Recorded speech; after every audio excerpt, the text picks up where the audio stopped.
Hey guys, welcome. Thanks for being here. Today we're going to talk a little bit about limiting beliefs, what they are, why they are, and what we can do to overcome them.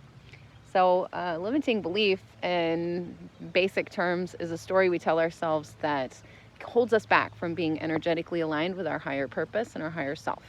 It's often triggered or caused by a pattern that we recognize, some type of trauma that we've experienced, or a belief that was placed onto us by somebody else. So if you grew up in a household where someone unfortunately was very abusive and said to you, you're never going to amount to XYZ, then it's probably going to be really hard for you to think that you can, unless you have a fuck it all attitude, which is good for you. But how do we overcome these limiting beliefs? Well, it takes recognizing them first. For me, for example, I had this ridiculous limiting belief for a very long time that Tuesdays were going to be a bad day for me. Why? Because I had a couple of Tuesdays that were a bad day, and I attached that limitation thinking, all right, my worst day of the week is going to be Tuesday, and that's just how it is, so I just got to knuckle down and bear through it, right? Guess what? I had so many terrible Tuesdays. It wasn't until I realized that I was causing that and reframed my thoughts around Tuesdays and whether it was going to be a good or a bad day or just neutral, which is ultimately the take that I have adapted to. But I started telling people Happy Tuesday.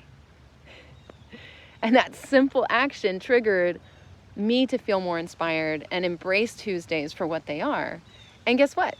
I don't have bad Tuesdays anymore. Sometimes we have bad days, and that's cool, but it's not because it's Tuesday. It's not because that day is cursed for me. No. If you have a hard time with being creative, if you think I can't paint, or I'm no good at cooking, or whatever, maybe you had a bad experience with that. You painted something and thought, God, this looks terrible. I'm never doing this again. Or you cooked something and you couldn't even eat it. It was so bad. That's okay. That's how we learn, right? Like we can take that fixed mindset and say, oh, I'm no good at this because I tried a couple of times or even one time and it didn't work out. Or we can embrace a growth mindset and we can say, hey, I tried, I learned something from it, and if I try again, I'm going to learn more. And as I learn, I will get better. Answer me this. Drop it down in the questions below. What is something that you have done recently to overcome a limiting belief? And how has it positively impacted you? If it has. If it hasn't, drop that in the comments below too. I want to know. Let's start a conversation.